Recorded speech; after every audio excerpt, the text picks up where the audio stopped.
बड़ी खबर के साथ अमेरिका में टेक्सास के पोर्ट आर्थर में वेलेरो रिफाइनरी में एक धमाका हुआ है। दरअसल इसके बाद आग की भीषण लपटें उठती देखी गई। टेक्सास पुलिस ने आसपास रहने वाले लोगों को सुरक्षित जगहों पर जाने की सलाह दी और अभी ये साफ नहीं हो पाया है कि रिफाइनरी में ब्लास्ट क्यों और कैसे हुआ। तस्वीरें जरूर सामने आ गई हैं। दो इस वक्त आपकी स्क्रीन पर तस्वीरें हम आपको दिखा रहे हैं। ये टेक्सास से सामने आई खबरें हैं जहां पर आप देख सकते हैं तस्वीरों में धुएं का गुबार, आग की लपटें बहुत दूर से ही दिखाई दे रही हैं। बिल्कुल, और देखिए अमेरिका की ये रिफाइनरी है और यहां पर धमाका हुआ, लेकिन धमाका हुआ कैसे, ये सवाल है, सवाल बरकरार है। हालांकि आपको याद होगा जहां अमेरिका ने ईरान को 48 घंटे का वक्त दिया था और अब 24 घंटे का काउंटडाउन स्टार्ट हो चुका है। कहा था कि स्ट्रेट ऑफ हॉर्मुज का रास्ता खोल दिया जाए वरना जितने भी बिजली प्लांट्स हैं उस पर अमेरिका हमला करेगा ईरान के। तो बदले में ईरान ने इस धमकी को लेकर कहा कि चाहे अमेरिका कहीं भी हमला कर ले, हम भी उसके तमाम जितने भी प्लांट्स हैं उस पर अटैक करेंगे। और अभी तक ये नहीं पता चल पाया कि ये धमाका हुआ कैसे है। हालांकि ये जो 24 घंटे है काउंटडाउन क्योंकि शुरू हो चुका है, खत्म होने वाला है 24 घंटा, ये बहुत ही ज्यादा खास है। अमेरिका में ये रिफाइनरी की तस्वीर आपको दिखा रहे हैं जहां पर धमाका हुआ है। अमेरिका के टेक्सास की वेलेरो रिफाइनरी में धमाका हुआ है और धमाके से नुकसान का आकलन अभी किया जा रहा है।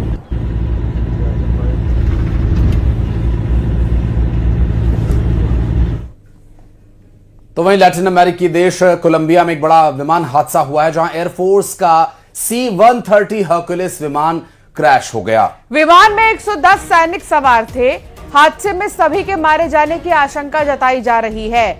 लैटिन अमेरिकी देश कोलंबिया में बड़ा विमान हादसा हुआ है और ये देखिए वो विमान आपको दिखा रहे हैं। जहां तक तस्वीर देख के ये समझ में आ रहा है कि लैंडिंग के दौरान ही, क्योंकि इस विमान को अगर देखें तो बहुत ही नीचे है ये विमान, तो क्या ये एक वजह है लैंडिंग के दौरान ये हादसा हुआ हो, कोई तकनीकी खराबी या इसके पीछे क्या वजह है अभी पूरी तरीके से साफ नहीं हो पाया है। एयरफोर्स का C-130 हर्कुलिस विमान क्रैश हुआ है। विमान में 110 सैनिक सवार थे और अभी आशंका यही है कि इनमें से कोई भी नहीं बचा है। हादसे में सभी के मारे जाने की ही आशंका जताई जा रही है और तकनीकी कारणों से विमान के नीचे उड़ने की भी आशंका जताई जा रही है कि क्या एयरपोर्ट तक वो पहुंच पाता या नहीं, क्योंकि पहले ही जिस जगह पर विमान हादसा हुआ है आसपास की जो जगह आप देखें तो ये एक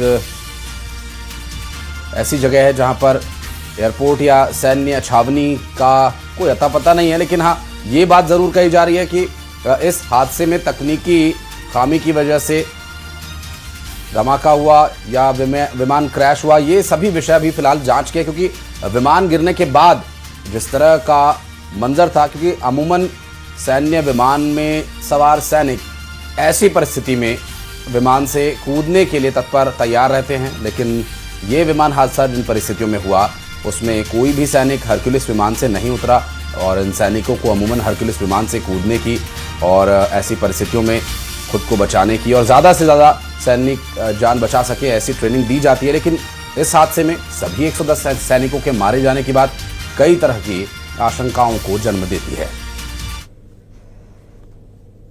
ईरान के साथ छिड़ी जंग के दौरान डोनाल्ड ट्रंप ने ऐलान कर दिया है कि उनकी सेना अगले 5 दिनों तक ईरान के ऊर्जा ठिकानों पर हमले नहीं करेगी। दरअसल डोनाल्ड ट्रंप के मुताबिक ईरान और अमेरिका दोनों ही समझौता करना चाहते हैं और इस दिशा में कई अहम बिंदुओं पर बातचीत भी हुई है और सहमति भी बन गई है। ट्रंप ने पत्रकारों के सवालों का जवाब देते हुए यह बताया कि उनकी ईरान के एक सम्मानित नेता से फोन पर 2 बार बात हो चुकी है और हालांकि ट्रंप ने ईरान के उस नेता का नाम पत्रकारों को भी नहीं बताया। Mr. President, a top person. Don't forget, we've wiped out the leadership phase 1, phase 2, and largely phase 3. But we're dealing with the man who I believe is the most respected and the leader. It's a little tough. We've wiped out everybody. Is that the Supreme Leader? No, not the Supreme Leader. So We don't. not much talk Well, nobody heard of the second Supreme Leader, the son.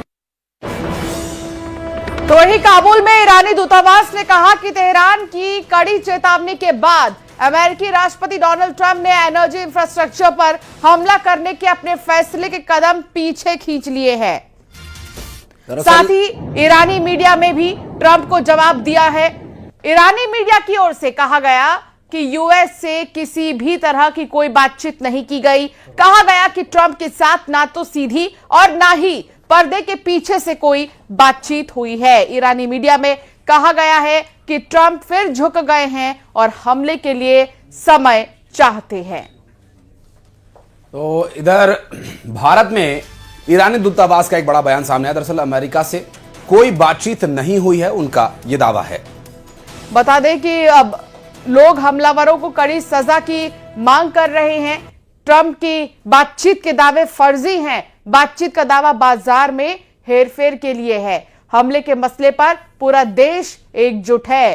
तो भारत में ईरानी दूतावास का यह बहुत बड़ा बयान। America से कोई बातचीत नहीं हुई। दूतावास ने कहा कि लोग हमलावरों को कड़ी सजा की मांग कर रहे हैं। तो ईरान ने फिर मिसाइल हमलों से जवाब दिया है। ट्रंप ने ईरान से बातचीत भी की है। वहीं बिजली प्लांट पर हमला टालने का दावा भी किया गया, लेकिन ईरान ने बता दिया कि ट्रंप उसे झांसा देना चाहते हैं। ईरान इस झांसे में बिल्कुल आने वाला नहीं है। ईरान को रेवोल्यूशनरी गार्ड्स ने मिसाइल अटैक की 77वीं लहर जारी की है और इसमें कई तरह की बैलिस्टिक मिसाइल इजराइल की तरफ दागी गई हैं और इस दौरान कुछ तस्वीरें भी जारी हुई हैं और उन मिसाइलों से हो रहे हमलों का असर आने वाले समय में क्या देखने को मिलता है तो बहरहाल आगे की बात है। लेकिन फिलहाल जो वर्तमान परिस्थितियां हैं उन्हें देखकर निकट भविष्य में इन हमलों के रुकने की उम्मीद क्या की जा सकती है। चलिए बढ़ते हैं आगे और रुक करेंगे कुछ अन्य खबरों का। मध्य प्रदेश में 13 दिन से बंद पड़ी कमर्शियल एलपीजी गैस